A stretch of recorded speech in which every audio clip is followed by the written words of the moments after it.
Win big with new DRF All Access past performances. With one best-in-class product, you now get all three past performance formats. Go to DRF.com and use coupon code 1FREEPP for a free single card today. Couple of grade one races and big money up for grabs at Parx this weekend. I'm Gino Buccola alongside David Aragona. We're here for a preview of the Pennsylvania Derby. David, let's jump in and take a look at the field, because while it is a grade one, it's not necessarily the top tier of the 3-year-olds. We do have Seize the Gray, who's your Preakness winner. We have a horse like Dragoon Guard, who's in nice form right now, who has won back-to-back graded stakes. But as far as the fiercenesses of the world and the Dornicks and the Sierra Leones, we don't really have any of those in here. So in that sense, it is more of a wide open race with somebody getting the opportunity to get a big victory in here. There are the three to the outside. So Stronghold is another one of those grade one winners who had his big win earlier in the year in the Santa Anita Derby. Yeah, you're definitely missing some of the major players in the 3-year-old division. They all participated in the Travers, and a lot of those runners who did well in that race are not coming back in the Pennsylvania Derby this year, like we have seen some top 3-year-olds do in prior seasons. But it makes this a really wide open, interesting race to handicap. Absolutely. So we look at the odds right now. Let's take a look at the Timeform US pace projector and see what they think, where Seize the Gray is up front with Dragoon Guard.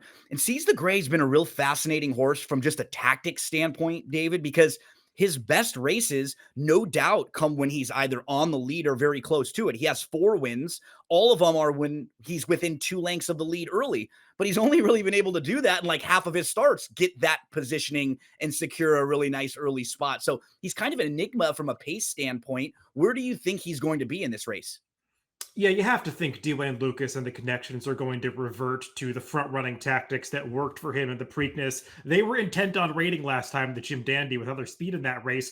It just did not work out. He didn't run his race that day. I would imagine they'll react to that poor effort and try to change things up in here. And if they do send him away from the inside, he probably is the naturally fastest runner into that clubhouse turn. And we'll see who else decides to go, because there are plenty of runners with tactical speed to his outside. I don't know if they all necessarily need the lead. Probably Dragoon Guard is the one that you would peg as a horse who kind of needs to be forward to have his best chance to be successful, but he's been in some slow-paced races, so he might be finding himself in an unfamiliar situation here, surrounded by other horses that want to get forward.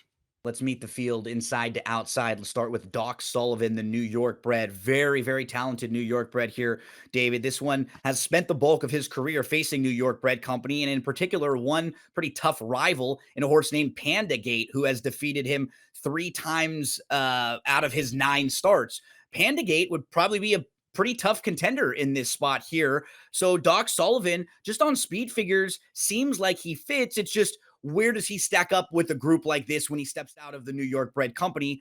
We do have a backtrack, a replay here of Doc Sullivan in the most recent effort. Yeah, this is one of his recent losses to Panda Gate, as you said, who beat him 3 times. I will say in each of the 3 meetings with Panda Gate, I feel like Doc Sullivan has gotten a little closer every time. And I think maybe if you reverse the trips in this race, it might have been very close on the wire, because there was a brief moment approaching the quarter pole where Doc Sullivan had to wait in traffic and let Panda Gate get the jump on him as he made that wide run around horses. And Doc Sullivan was really finishing gamely across the wire. Personally, I would find Panda Gate very interesting if the connections had decided to run in this race. They've elected to go elsewhere with him. But Doc Sullivan shows up here. I think they're horses of similar talent, and I just like watching Doc Sullivan's replays, that you get the sense watching him that there's always a little more there than maybe he shows on the track. He's a horse that sometimes likes to follow horses, run with the pack, and then is always finishing really well across the wire. I don't think he's necessarily outmatched by this field, especially when you look at speed figures, and he's going to be at price. Yeah, he was kind of shifting around there late too. Just always seems to really give a good account of himself. Seize the Gray, the number 2. This is your Preakness winner, grade 1 winner, multiple graded stakes winner. He just hasn't really been close in his last couple since the Preakness. We saw him set the pace in the Belmont and then fade. And as you were pointing out in the Jim Dandy, it seemed like the plan that day was to take back a little bit and try to sit off the pace. That didn't work out. So we'd have to assume he'll try to go back to those front running tactics. I've always just wondered with him how good he really is. You know, that one Preakness race, when you start to look at his speed figures, it becomes a little bit more of an outlier because it does sort of stand out compared to the rest of his Beyer speed figures. What do you think about Seize the Gray in here? Yeah, I have the same concerns about how good his Preakness really was. When you take stock of that race in retrospect, I think you could make the argument that maybe horses like Mystic Dan and Catching Freedom were perhaps heading in the wrong direction at that point, coming off their top efforts in the Kentucky Derby, and Seize the Gray just took advantage of them. I mean, he's got other big races on his past performances, such as that Pet Day Mile, which was a good effort, but you then look back at his 2-year-old season and the Preakness and his maiden victory, even that stakes placing in the Skidmore, were all earned over wet sealed racetracks. He's probably not going to get that on Saturday. So he does seem like a horse that really needs the trip to work out, but I think an aggressive ride from the inside is likely to bring the best out of him. And the fact of the matter is, he's just not facing a field of some of the top 3-year-olds that have beaten him in recent starts. So in some ways, he's the class of the field. Yeah, that's true. He just stacks up better with this group than he did maybe with some of the top 3-year-olds that he was facing in the last couple races. And as you were pointing out, the top 3-year-olds that were doing well at that time, he might have caught a couple of the good ones when they were sort of moving in the wrong direction. Lonesome Boy is up next, David. That's the 3. He's a stakes winner at Parx back in March. He's going to step up now, and he stepped up in the Wood Memorial and was overmatched that day. He was 80-1 and he was 4th, beaten 7 lengths. He just seems a cut below, and he hasn't really been close in a couple recent races in much softer spots. Yeah, I mean, I don't want to knock him. He's in the best form of his career right now. He's going to be a huge price in this race. He's just a little tough to make, even with his absolute top effort. I think we saw that in the Wood Memorial, and it was only good enough for 4th place. This is a tougher field than that. Timeout is the number 4 for Bill Lamont and Claiborne Farms. This horse was 3rd in the Curlin behind Unmatched Wisdom, then faced older foes last time out in a first level allowance race at Saratoga. Lost to a 4-year-old named Game Warden, who is a 4-time winner. That horse didn't really run well in his next start at Churchill Downs. Timeout's a kind of a tough read for me because he's not far off this field based on speed figures. He just doesn't seem very fast early on. And sometimes that puts him in a tough spot because he's just behind horses. He's missing spots. He gets kind of shuffled back out. He doesn't seem as tactical and as kind of versatile, being able to kind of adapt to different trips. So if things went where they were very fast early on and the race fell apart, I could absolutely see him having a say in here. And I feel like there's a big effort for him somewhere, David. I'm not quite sure if it's in this spot. Yeah, I could see this race setting up pretty well for him. We'll take a look at his most recent race, and I think it's important to point out the pace of this allowance race from Saratoga that we're looking at, because there was a runoff leader this day in Rocketeer who set some pretty demanding fractions for that distance at Saratoga, and Timeout still couldn't catch the winner, Game Warden, who was a flying P horse, and all of the flying P horses seemed to run career best efforts during the Saratoga meet, but still, he was mildly disappointing this day. It was another respectable speed figure, and like you say, if the pace really heats up, he should be one that's finishing strongly at the end. The next one is Protective, who's multiple graded stakes placed, but just broke the maiden at last time out in a field of 4 with a very soft trip. So I have some mixed feelings with him because we've seen him compete and be okay against graded stakes company, but he really had to drop down and face a much, much softer group in order to finally get his maiden win. So kind of some conflicting signals for me with Protective. Where do you think he stacks up with this group?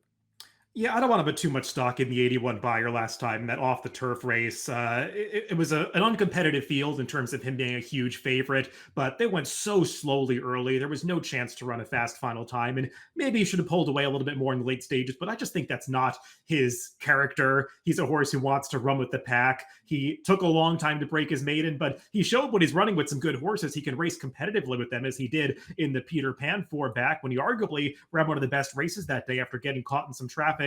I wonder if he's moving in the right direction anymore. Todd Pletcher had actually entered him for turf in that race. He was not an MTO. That to me is not a great sign for his future prospects, and just feels like the running in here maybe because the field came up a little soft.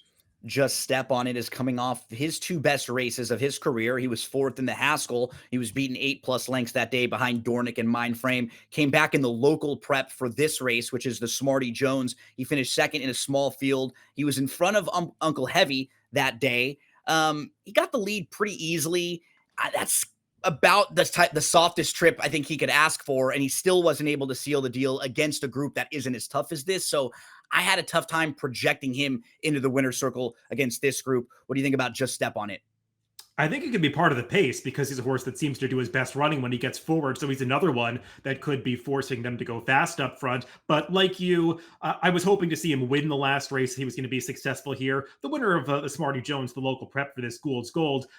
He's a nice horse, but you look back at the Jim Dandy, he was a well-beaten fifth, even behind Seize the Gray. So it just feels like this horse has some things to prove from a class standpoint. Dragoon Guard is a multiple graded stakes winner. He's the West Virginia Derby and Indiana Derby winner. He's actually a neck away from being undefeated in his 5 career starts. He lost his debut. Since then, he's won 4 in a row, and he hasn't really been tested in those races. 4 straight, pretty easy wins there, David. He cleared off easily. He's off the rail a little bit in the West Virginia Derby last time out. But, you have horses like Seize the Gray, maybe Unmatched Wisdom. They possibly have higher ceilings than him, but right now this horse is in very nice form. He's sharp. He wants to be forwardly placed. Here's a look at his win at Mountaineer in that West Virginia Derby. So he does seem like one of the real top contenders in here. Yeah, they've really taken the path of least resistance with him since he broke his maiden. I mean, he's gotten some very favorable trips. He hasn't necessarily faced the best 3-year-olds in the country. I look at the time form USPPs and we color code fractions, red for fast, blue for slow. And there are just blue fractions color coded all across his past performance line. So I think he's going to face a very difficult pace scenario for him based on what he's gotten used to in his prior races with other speeds going forward in here. He's a talented horse, just at a likely short price. He's the 9-5 morning line favorite. I'd want to look elsewhere for value. The real wild card for me in this race is Unmatched Wisdom, a horse who 3 for 3 going into the Travers, and we really didn't know how good he was. And he had a fine start, seemed intent on sitting off a little bit, and he was in a little bit of traffic, but he just stopped. He backed up to 5th. I was expecting and hoping for a lot more out of him, and I think you liked him a little in that spot too. And so I feel like he's just a real enigma in this race because I think he has a high ceiling, but we still haven't really seen him against tougher company show up with a good race. And so again, I'm kind of hemming and hawing a little bit on him. I'm really curious as to what price he will be on Saturday. So that's the first question I'll ask you. What price do you think he'll be in this race, and how do you think he stacks up? Yeah, I don't think he's going to be 8-1 like he is on the line. He'll probably be half that price, maybe even slightly less than that. Could be vying for second choice in this race behind Dragoon Guard, who I do think will probably be the favorite. I did like Unmatched Wisdom in the Travers. He was a bad pick by me in that race. He just didn't class up with those horses. And I think if you liked him in the Travers, you thought that there was upside and untapped potential there. And it kind of turned out there just wasn't. And he's a horse who had gotten some very good trips in his races prior to that. You go back to the Curlin. He did have to work a little bit to get to the front end from the rail, but from there, he really got things his own way. And you look back at the Curlin and the runbacks out of that race, and it's starting to look in retrospect like maybe that wasn't the greatest field. The speed figure looks a little high in retrospect. The best runback, honestly, is Time Out. And he even regressed by 1 buyer point with a good trip in his next start. So I've got some concerns about Unmatched Wisdom in this race. For me, it'll all come down to price with him, just like we were talking about. If he is 4-1 and above, I think that's very fair. If he starts getting into the 7-2 and below, I think you just have some questions to ask, and that may not represent fair value, but I still think he has a really high ceiling. I just don't know how good he is. And is he a horse that needs the lead? Is he going to be okay coming off the pace a little bit? Some questions. Just make sure you demand value if you want to get involved and you want to back him. Unmatched Wisdom. Who's the king, David? He's never faced stakes company, just the one victory. And on the speed figures on the buyers, he feels like he's going to need to get a little bit faster. He's a couple races that stack up okay with this group. But overall, the body of work just seems like he'll need to do a little bit more in here. He's a big long shot. He's 20-1 on the morning line. What do you think about the 9? Who's the king? Yeah, he's pretty tough to like based on his past performances. And even beyond him not having a race on his card that gives him a chance in here, he's a horse that's very difficult to ride. He tends to pull and get rank when he's putting up behind horses. And that seems like a big problem in this race. Uncle Heavy is the grade 3 Withers winner. Another one who hasn't really run some of the faster speed figures. He has lightly raced, and he is one that maybe you can see some upside with him. You sort of go through his body of work. He was the Withers winner. He went into the Wood Memorial, was 9-1 that day. didn't really fire, came right back in the Preakness, and we didn't see for 3 races in a row him really going to show up. He did bounce back in the Smarty Jones with just a much more competitive effort, although I did think top of the lane, it looked like he had an opportunity to run those horses down and was just kind of spinning his wheels. What do you think about Uncle Heavy in here? He just hasn't really taken the step forward that I wanted to see since he won that Wither Stakes against the track bias back in the wintertime. His speed figures haven't really progressed. He's a decent horse, and maybe he'll run along for a minor award to like complete the Superfecta or something. But it's just hard to see him beating a lot of the other horses in here that have already consistently run faster speed figures. Let's round out the field, David. Grade 1 Santa Anita Derby winner Stronghold is a horse who's really honest. He has only run what you could say is one poor effort. And honestly, his race in the Derby was not that bad. I think he's just a horse who might be a little distance limited when you get to distances like 1.25 miles. And even this at 1.125 miles, probably pushing it for really what he wants to get. But it's hard to knock his overall form. Like every time they put him in a race, he really does show up and give a good account of himself. He was behind Dragoon Guard last time, and Dragoon Guard was able to get to the front end. The thing is, for a horse who's probably going to be a shortish price, he's not incredibly fast on speed figures either. So that's one thing that does concern me a little bit with Stronghold, the Santa Anita Derby winner. He does have to get a little faster to beat this field, and he's had opportunities to take that step forward in the past, and he hasn't really done it. He kind of tops out around that 90 buyer. I think he's going to give a good account of himself in this race because he's the kind of horse that's reliable. He just shows up every time. He does well with that stalking trip, kind of raiding in behind horses. He's going to have to get over from the outside post position here, but there's a run to the first turn, and I think he'll run well in this race. I just don't know if I like him as a win candidate per se. I will say if you're a fan of this horse, he seems like a candidate to maybe drift up a little bit off that 5-2 morning line. It's a really nice spot for him. I mean, he feels like he is is in a good position because we don't see some of those top 3-year-olds show up. And I think you obviously elevate him a little bit more just based on his body of work. Let's get to the selections here, David, for the Pennsylvania Derby, race 13 on Saturday at Parx. I thought this was a really, really difficult race just to have a strong opinion as we were talking about. You and I have a lot of differences here. I thought the wild card was Unmatched Wisdom. And I think when I'm just looking at this field and projecting a ceiling, a horse who maybe has the highest A game if they were to all show up, I think it might be a horse like Unmatched Wisdom. So I'll put him on top. Stronghold, probably the one to beat. And then others that make sense, Dragoon Guard, who's been in really nice form. Both you and I have Timeout as a horse who can at least pick up some pieces. Talk to us about how you have this race stacked up.